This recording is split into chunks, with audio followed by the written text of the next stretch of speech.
দনা বলছি যা তাহলে দুগ্গা দুগ্গা করে যা। যাক বাবা, সংসারে এবার শান্তি ফিরেছে। একটা ভালো দিন দেখে সত্যনারায়ণের সিন্নিতে দেবো। ভালো করে যাত্রা করবি, খুব সুন্দর করে পাঠ করবি। যা বাবা যা। আসি আসি। এই তো মা,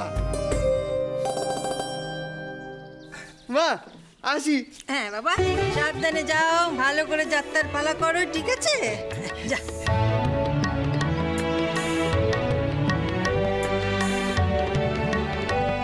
আসি। হ্যাঁ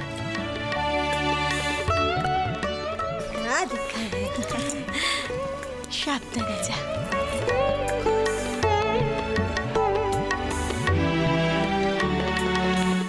আমাকেও তো বেরোতে হবে, কিন্তু কি করে যাই?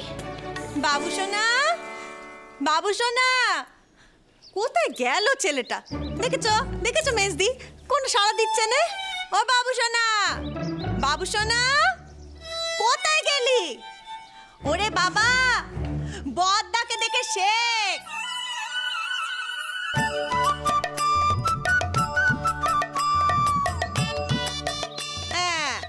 লেখাপড়া না করলে না জীবনে কিচ্ছু হবে না, কিচ্ছু করতে পারবি না। এত সুমতি বাবা, শুনলেন কি বললো? আমাদের সংসারে একদম পরশমণির ছোঁয়া লেগেছে।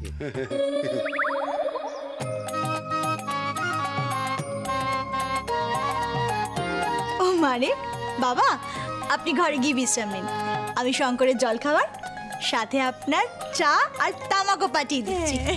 কোথায় ঠাকুরদা? বাবা ঠাকুরদা কই? বাবা ঠাকুরদা কোথায়? ঠাকুরদা উপর থেকে দেখবে।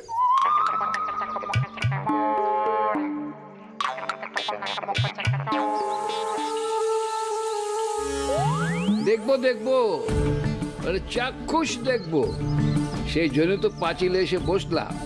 তুই ঘরে যা, দেখি আরালোরা কি করে, তোকে পাক্কা খবর দেবো একেবারে।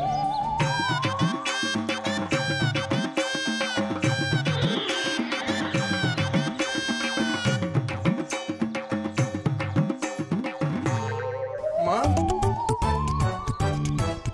তুমি কি আমায় ডাকছিলে?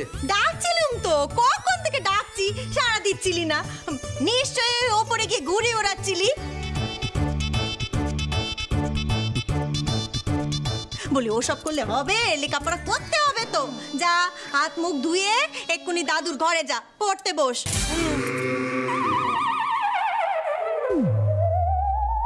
কি হলো কি?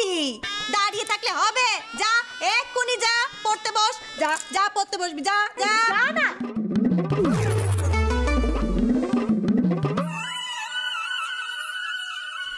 যা, ও ছোট, একটুখানি জলের ছড়া দে দেখিনি, বাতি দেবো। এক্ষুনি দিচ্ছি বাদে। ও মারে,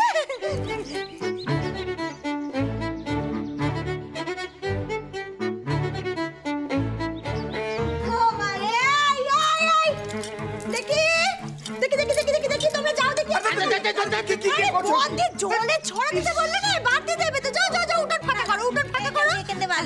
এই দিকটা এই তো বাতি দিচ্ছি। বুঝে দাও, আমি ওই সামনেটা দিয়ে আসি। অতিভক্তি চোরের লক্ষণ। দেখো ঠাকুর, দনার যত্তাটা যেন খুব ভালো হয়, খুব ভালো পালা হয় ঠাকুর। দেখো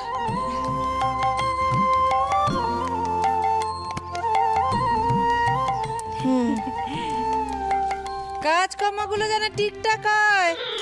হ্যাঁ হ্যাঁ, হয়ে যাবে। মারে, ও ছোট ছোট ছোট, আর দেরি করিস না, উঠোন ফাঁকা করে দিয়েছি। এবার যা যা, বগল মায়ের মন্দিরের ওখানে চলে যা, ভালো করে মাটি করবি, বুঝেছিস? একটা মোহরও বাকি রাখবি না। হ্যাঁ যা, ঠিক আছে মেজদি, আমি ভালো করে খুঁজবো, সব মোহর নিয়ে আসছি। যা যা যা। আমারে দুঃখা দুঃখা দুঃখা দুঃখা। জানতাম আমি নিম গাছে জামরুল ফলবে না।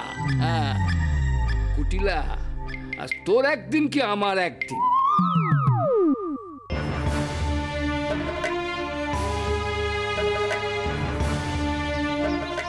মারে?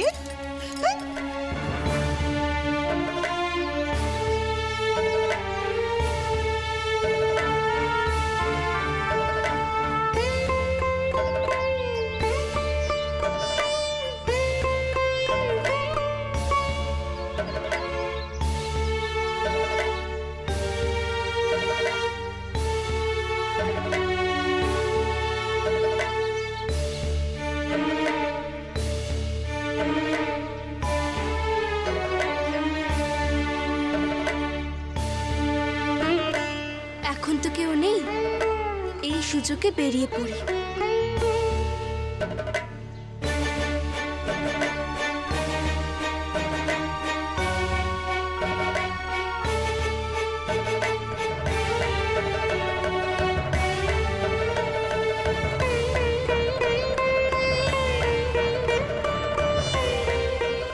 দুগ্গা দুগ্গা, এই তোর শেষ বেরোনো শুধু। ও মারে,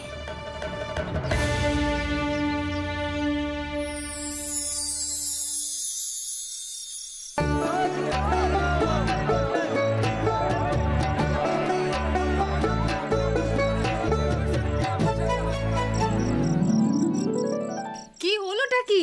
তাড়াতাড়ি করো সব। আরে হনুমানকে নিয়ে আয়, একবার চোখের দেখা তো দেখ। ও এই তো দেখি সীতাকে একবার। বাবা বাবা, খুব সুন্দর হয়েছে মা গরি, খুব সুন্দর হয়েছে। শুধু এই সীতার কপালের টিপটা আরেকটু বড় করে দাও, আর ঘুমটাটা ভালো করে আটকে দাও। হ্যাঁ ব্যাস। আমার আমার আমার মাথা কই, মাথা এই তো। ডাকা দাদা শোনো, এইটা ধরো, এইটা ধরো। আমি যতবার মঞ্চে উঠবো ততবার তুমি মনে করে এটা শুধু আমার মাথায় একটু পরিয়ে দিও। হ্যাঁ আরে কি রে, হনুমানের লেজ লাগাতে এতক্ষণ সময় লাগে? জানো তো মহাখড়ি, আমি পদ্মা থেকে প্রথম রাবণের সাজে দেখেছিল। ওরে দুর্মতি নারী, করিস দশাননকে নিয়ে তামাশা? কে তুই? এখনই করে দেবো ভাষ্য।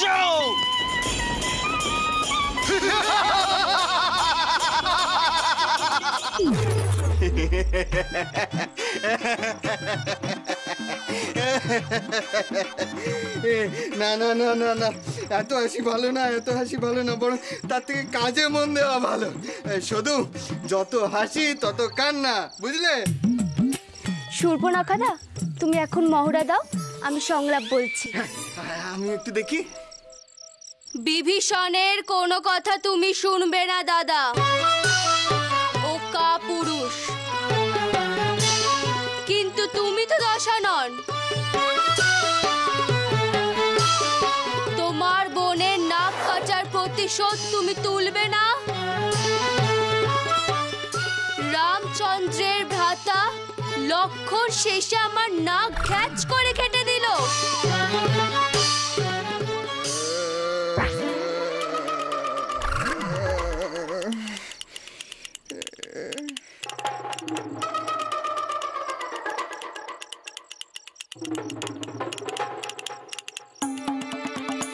রাম রাবণ সীতা সবই তো ঠিক আছে,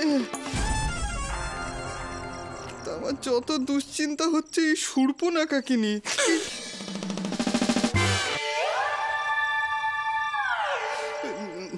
ভাই ভাই গো, তুমি তো শূর্পণখা, তোমার নাক কাটা গেছে।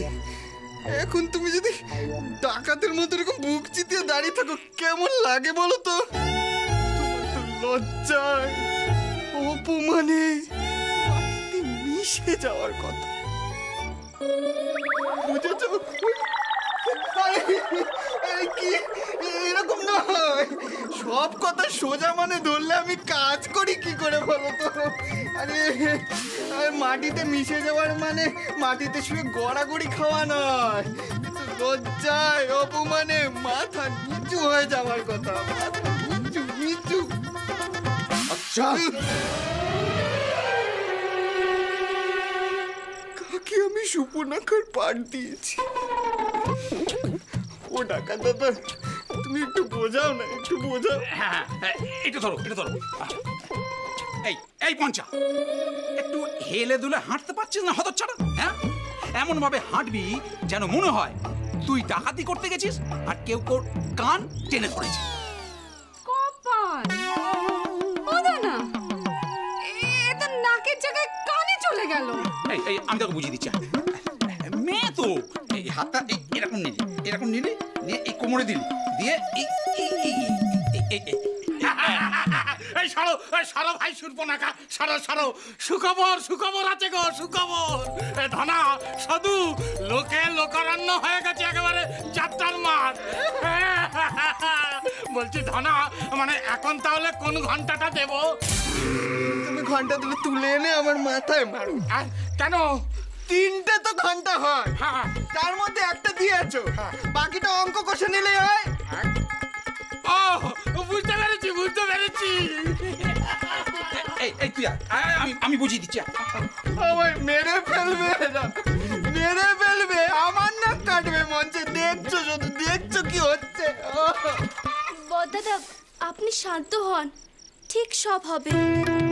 এবারের পালাটা আমাদের খুব ভালো করে করতে হবে। এখন যা লোক দেখছি, এমন চললে খুব তাড়াতাড়ি বুদ্ধদাদুর সব দেনা শোধ হয়ে যাবে। শোধ হবে?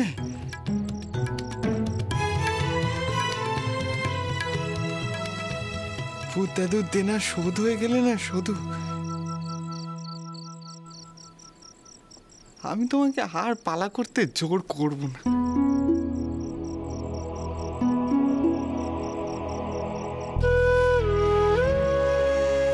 তুমি আমার জন্য কত কিছু করেছো।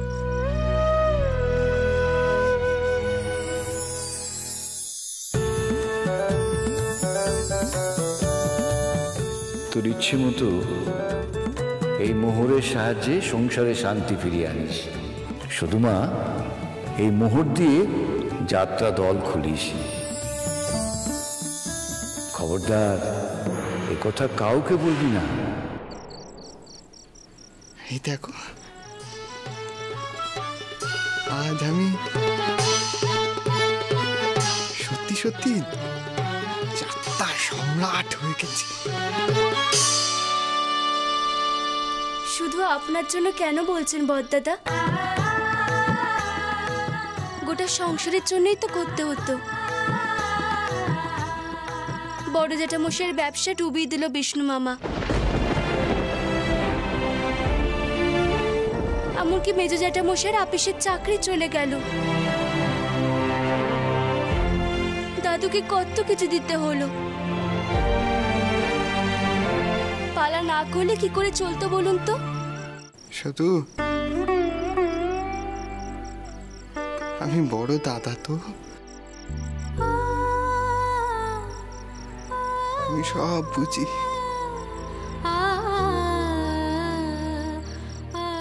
শুধু খারাপ লাগে তোমার জন্য।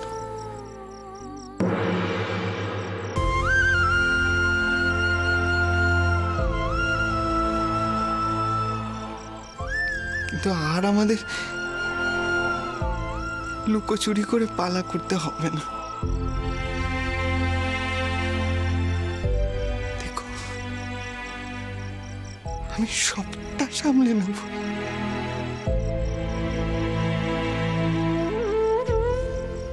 যদি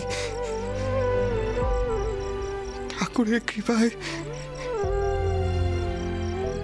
আজকে সব ভালোভাবে হয়,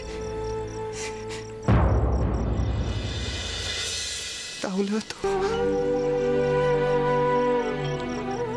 আজকেই তোমার শেষবারের মতো মঞ্চে ওঠা।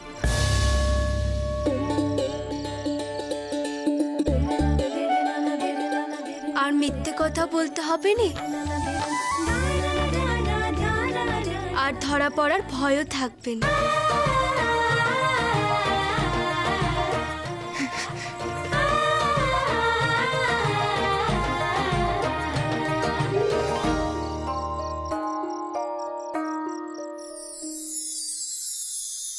লক্ষ্মীরে চাহিনা বটে দ্বীপে আর ধূপে, বঙ্গলক্ষ্মী সেও যে ছায়া ধরা ধরি।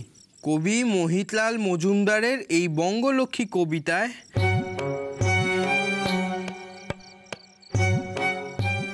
গ্রামে যাত্রা লক্ষ্মী এসেছে আর আমাকে বঙ্গলক্ষ্মী পড়তে হচ্ছে। গায়ে সর্দার হয়ে আমার লাভটা কি হলো? চেলারা হয়তো সীতাহরণ পালা দেখছে, আর শঙ্কর সর্দার নাকি বই পড়ছে। এ কিছুতেই মেনে নেওয়া যায় না। কোনো ব্যথার কথাও তো বলা যাবে না, তাহলেই দাদু ওষুধ খাইয়ে দেবে।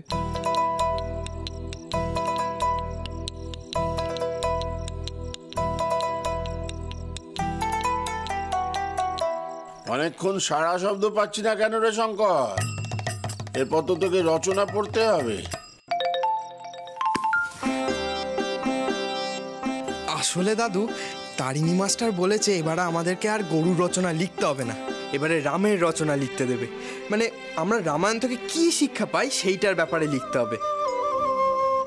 তো আমি বলছিলাম কি দাদু, আমি যদি রামায়ণটা নিজের চোখের সামনে দেখি তাহলে বেশি ভালো শিখতে পারবো। আচ্ছা, যাত্রাপালা দেখতে যাওয়ার শখ, দেখাচ্ছি মজা। কাজ কর শঙ্কর। হ্যাঁ বলো বলো। আলমারির মাথায় আমার বেতটা আছে, নাবি আনতো।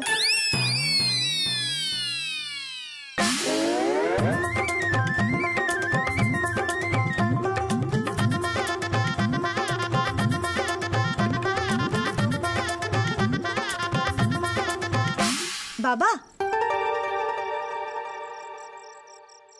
এসো। বাবা, আপনার সাথে আমার একটা কথা ছিল। হ্যাঁ বলো না। আসলে বাবা, গনসার বাবার এক জায়গায় কাজের কথা চলছে। না বাবা, এখনো পাকা হয়নি। সেই জন্যই আমি ভাবছিলাম বাবা যে পুরো শিবতলায় গিয়ে না একখান বাতি দিয়ে আসবো। বদ্দির কাছে শিখেছি বাবা। বদ্দি কি সুন্দর ওই ধনার বেলায় বুড়ো শিবতলায় গিয়ে বাতি দিয়ে এলো। কিন্তু আমার সাথে কে আর যাবে বাবা? হ্যাঁ বাবা, গনসার বাবা, তাকে বললে তো সে বড্ড রাগারাগি করবে আমার ওপরে। আসলে বাবা, তার দোষ নেই, অনেকদিন কাজ বাজ নেই তো, তাই কেমন খিটখিটে হয়ে গেছে। তাই বলছিলাম বাবা, আপনি যদি যান আমার সাথে। নিশ্চয়ই নিশ্চয়ই যাবো, আমি তো তোমার বাবাই। আচ্ছা বাবা, আমি বলছিলাম কি যদি আমরা শঙ্করকে সাথে নিয়ে নিই না, কারণ দেখুন পথঘাট খুব অন্ধকার, সঙ্গে একটা জোয়ান ছেলে থাকবে, তাহলে কি মনে বল পাওয়া যাবে। শঙ্করকে এমনিতেও সাথে নিতে হবে। ও চোখটাকে চোখের আলাদ করলেই একেবারে যাত্রাপালা দেখতে চলে যাবে। মনোধর কি না। শোনো বৌমা, তুমি তৈরি হয়ে নাও, আমি চাটা শেষ করে উঠোনে আসছি। আচ্ছা বাবা, আচ্ছা আসছি। পুরো শিবতলা তো যাত্রার মাঠের পাশ দিয়েই যেতে হবে। খোলা মাঠে যাত্রা হচ্ছে, দেখতেও পাবো।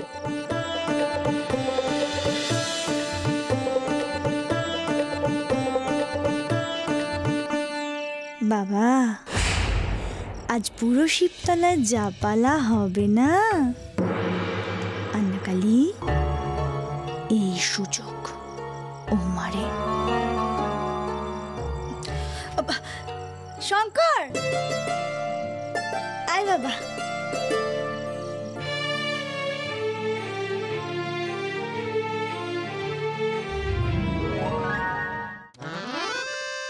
আরে হনুমান কোথায়? হনুমান, হনুমান, ওঠো ওঠো, তাড়াতাড়ি ওঠো, পিছনে যাও, দূরে দূরে। শোনো, অতিরিক্ত অভিনয় ভালো নয়, একদম ভালো নয়।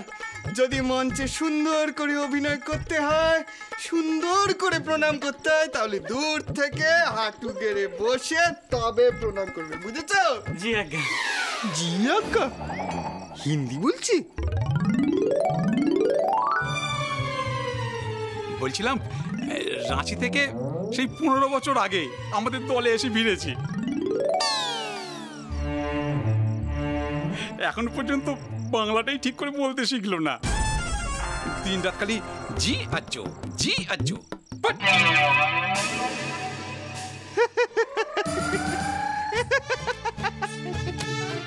উনি বাবা সেই রাঁচি থেকে এইসব গুণ যদি একটু আগে জানা থাকে তবে সুবিধে হয়, এই আর কি। বলছি ভাই হনুমান, এসো এসো। তুমি কি এই বাংলা যাত্রাপালায় এইভাবেই হিন্দি আওড়াবে? জি জি জি। কি